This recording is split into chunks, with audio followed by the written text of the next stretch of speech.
The night was cold, and the wind carried the kind of silence that makes a city feel lonely. On the corner of an old street, under a flickering streetlight, sat a young boy no older than 13. His clothes were thin, his shoes torn, and his hands wrapped around his knees to stay warm. His name was Ethan, a boy who owned almost nothing in this world, except a heart bigger than anyone could imagine. Ethan had grown up with loss. His father had passed away in an accident when he was just 7. His mother, his only family, worked at a laundromat, coming home exhausted, coughing from the chemicals she breathed all day. They barely had enough for rent. Some nights, the only dinner they shared was a single piece of bread. But no matter how tough life became, Ethan never complained. He spent his days collecting empty cans, doing small jobs, running errands, whatever he could do to help. He dreamed of going to school like the other kids, but they couldn't afford it. Still, every time Ethan walked past the school, he stopped and watched through the fence as children laughed, studied, and played. And every time, he whispered the same line. "One day, I'll be inside too." One freezing morning, Ethan found a stray puppy shivering near a dumpster. Its tiny body was covered in cold rain, too weak to even stand. Ethan picked it up, holding it against his chest.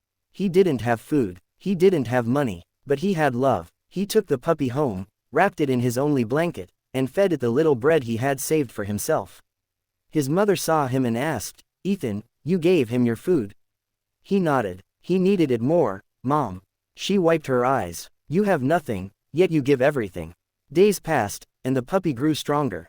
Ethan named him Lucky, because he believed lucky was the blessing he never expected. One afternoon, while Ethan was working near a busy street, Lucky began barking loudly. A car was careening down the road, brakes failing, heading straight toward a mother pushing a stroller. Without thinking, Ethan dropped everything and rushed forward. He pushed the woman and baby out of the way, taking the impact on his own side as the car screeched to a stop. People screamed. The woman cried. Ethan lay on the ground, injured but conscious. The mother grabbed his hand. "Why would you risk your life for us?" Ethan, in pain but smiling weakly, whispered, "Because everyone deserves a chance to live, even if I have nothing." The story spread like wildfire, first through bystanders, then the local news, then across the entire country.